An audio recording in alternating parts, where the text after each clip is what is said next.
Osim Miha, Dino Blašković i Radničko kulturno-umjetničko društvo Raša poželjeli su vam dobrodošlicu u današnje mjesto, grad, domaćin ekipe Maloga mista. Vidjet ćete, u našem malom mistu zlatne ruke imaju sportaši, umjetnici i kuharice. Nije ni čudo kad imaju tradiciju 2000 godina. Drevno ime Labina znači Albona ili Alvona, na kelskom naime to znači grad na brdu. I čim je grad na brdu uvijek je izazov osvajačima. I osvajali su ga i Iliri, Rimljani, Mlečani. A sad ćemo i mi. A grad na brdu ima i svoj podzemni grad. Pravi splet rudarskih tunela i jama. Naime, povijest ovog kraja neizbrisivo vezana uz rudarenje. Ali nećemo vam odmah i sve otkriti. Jer tajne i čari Labina treba osjetiti na vlastitoj koži. Baš kao što je to učinio naš kolega Vjeran Mišurac. U Istri je grad na vrh brda sasvim normalna pojava. Ali Labin nije samo na vrh brda, nego i u dubini zemlje. Na svakom koraku čeka vas podsjetnik na rudarsku prošlost. Kova je nasa, ili u prijevodu rudnik je naš. Odjekivali su ugljenokopi kad su rudari uzeli stvar u svoje ruke. Ali o prošlosti i sadašnjosti i njihovome složenom odnosu najbolje zna Ismet, labinski brijač koji se prije 40 godina trbuhom za kruhom doselio iz Bosne. Uostalom, čovjek je vlastitim rukama obrijao gomile rudara. Jedna kolona autobusa odavde do rijeke. To su tisuće i tisuće. Da. A danas? Obrijem jednoga čovjeka možda u 8 dana. Da mu ne bude dosadno, radnju mu krasi društvo s fotografija. Uvijek tako tu.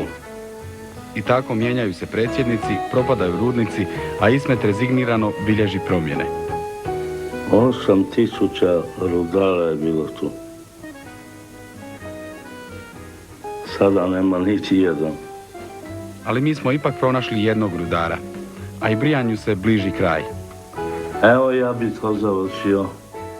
Vrijeme je da pozdravimo Ismeta i upoznamo Dušana. Čovjek je radio u rudniku sve do zatvaranja, a uspio je i organizirati najduži štrajk u bivšoj Jugi. 33 dana. A kako i ne bi štrajkali? Plaća mala, a uvjeti nikakvi. To je to, a? To je to, da. To je dosta nisko. To je nisko, to je i može i 50 centi i 40 da bude. I zna biti po 5 metara i voda je znala ispod ići kada je se to radilo i tako. Ali to nije ništa. Dušan je doživio i ono najgore. Vagonet je se okrenuo da 90 stupnjeva uvatio mi je nogu i onda je me prignječio uza živu stijenu. I onda sam jedva živ ostao. Naravno, čovjek se oko svega još spori s državom, pa ti budi rudar. Zato bježimo iz ugljenokopa ravno u muzej grada. U njemu istarske narodne instrumente možete vidjeti, ali i čuti.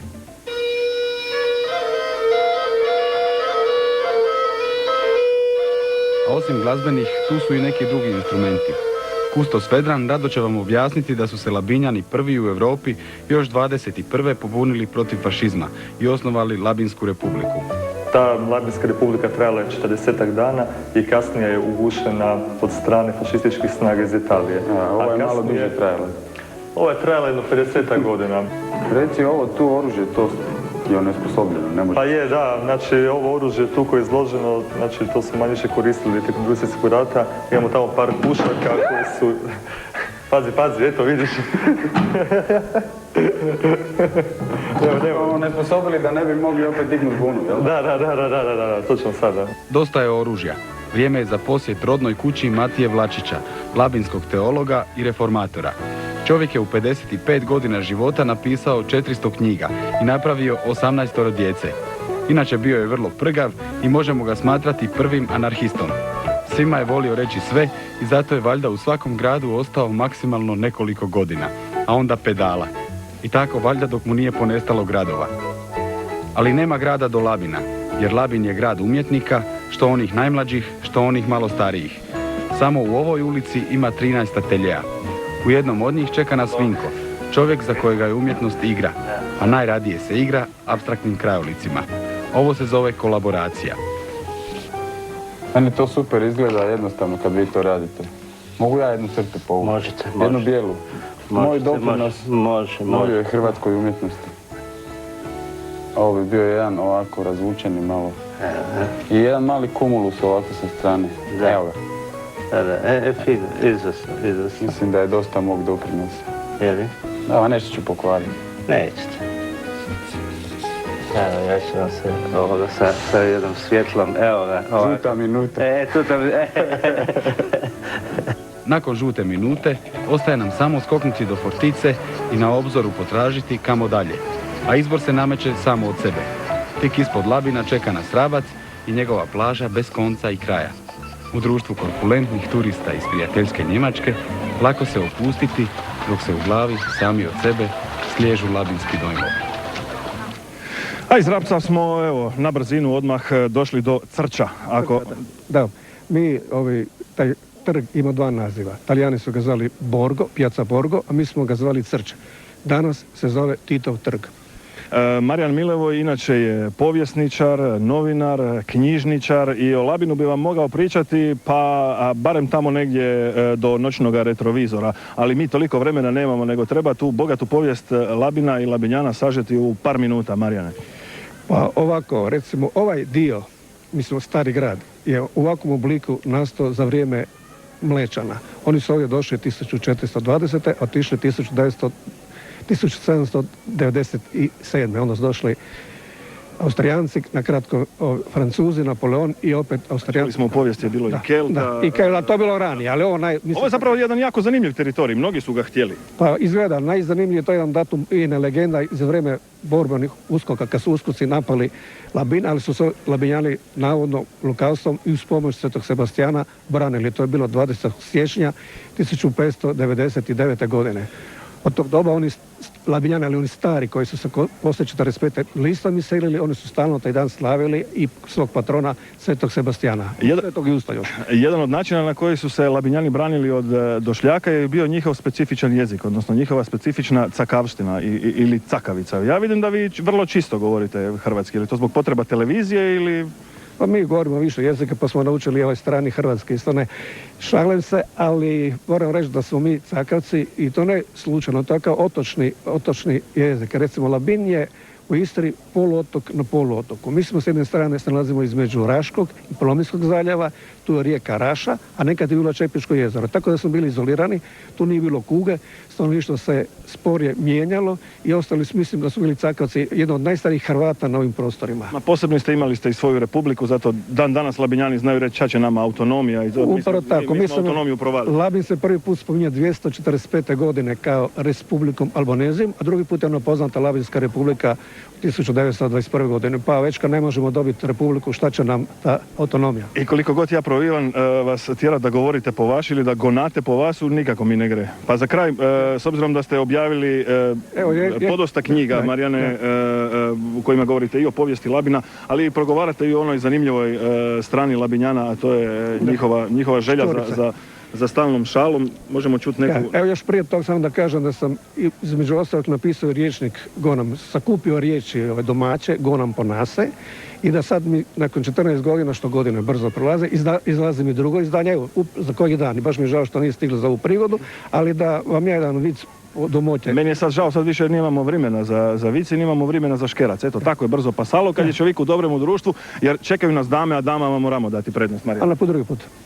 Evo iza nas su za glazbu spremni mali i veliki pjevači i gospođa Sabrina Stenberga Vida koja je, zamislite, njihova šefica čak od 14. godine. To bi bilo do sad koliko godina? To bi do sad bilo 21 godinu. Koji su to zborovi? Pa to su zborovi zajednice Italijana. Imamo mini kantanti koji su najmlađi. Ovi mali? Ovi mali. Imamo još 30-ak još manjih koji nismo danas uzeli. Mješoviti zbor, isto imene zajednice Italijana Giuseppino Martinucci i plesnu skupinu Stars. I za vas su slavni nastupi, čuli smo da ste i Lisinski digli na noge. Jesti, bilo je to spontano, Lisinski bio na nogama, a imala sam tu čast da se ravnala zborom od 650 članova. Ja vjerujem da će oduševljeni biti i naši Labinjani. Evo što ćemo čuti? Pa čućemo jednu pjesmu na našem domaćem dijalektu, Giardin Vagrode. Izvolite. Hvala.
ja sam u ugodnom društvu sa još jednom legendom, pravim rudarskim sinom, gospodinom Josipom Štembergom. Dobar dan, dobro večer, dobro nam došli.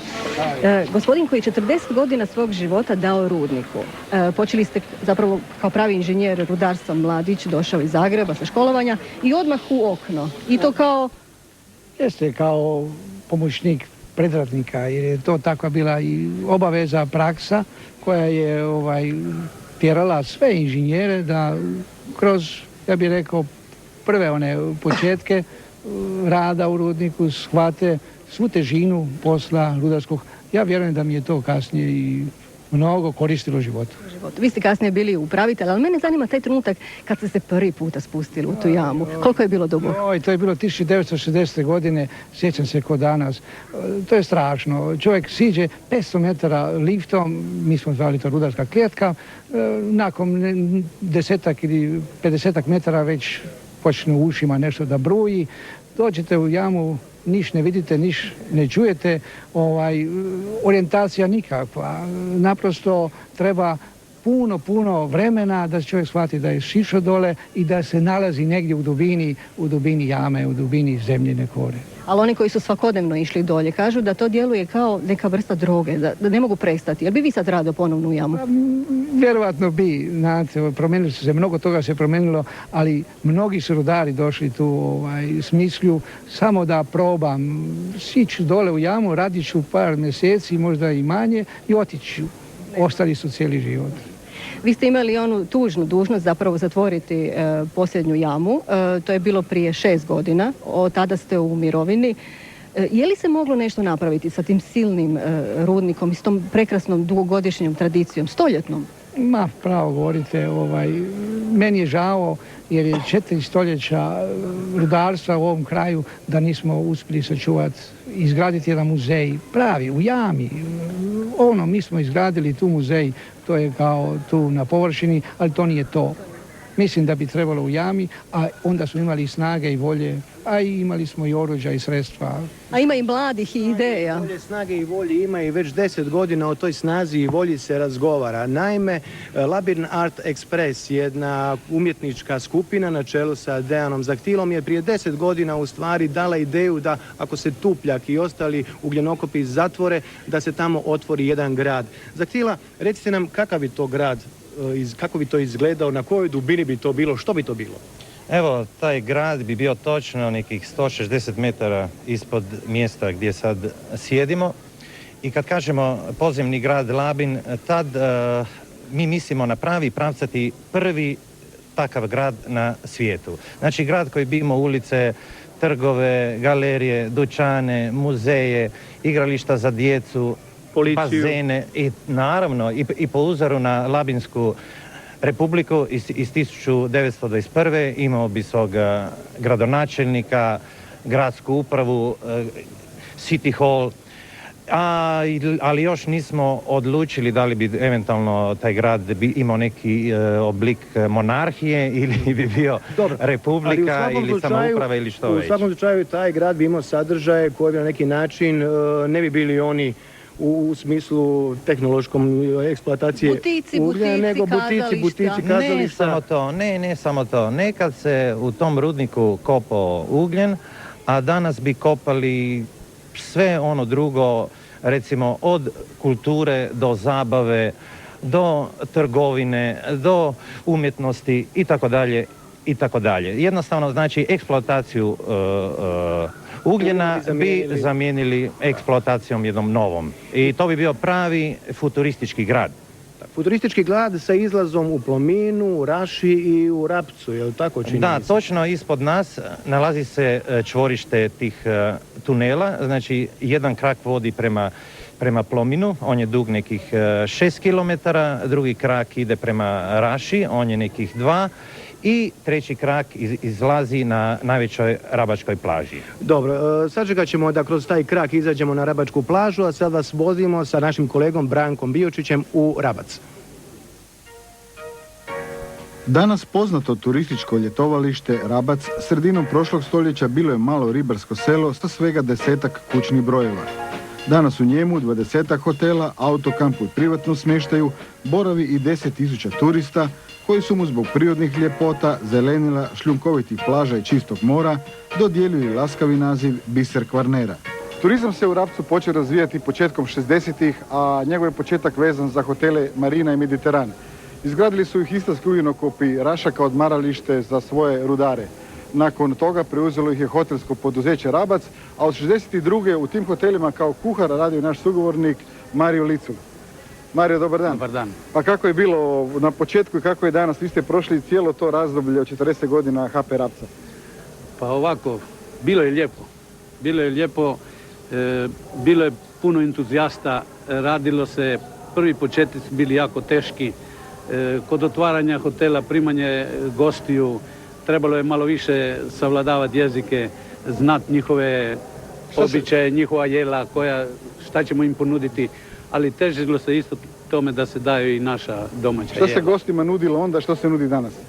Pa, normalno da je kuhinja bila malo skromnija nego što je danas, jer je danas mnogo to šire i više se baca pretenzija na bife stol, na integral švedski stol i cooking show pred gostom, pripremanje i tako dalje. Međutim, i tada su gosti bili, da tako kažem, izbirljivi, ali našlo se uvijek nešto da se gosta zadovolji. S razvojem turizma počela je intenzivna stambena izgradnja. Na more su se spustili mnogi Labinjani, a obiteljske kuće sagradili su i neki povratnici. Jedan od onih koji ovdje je napravio kuću i odlučio trajno živjeti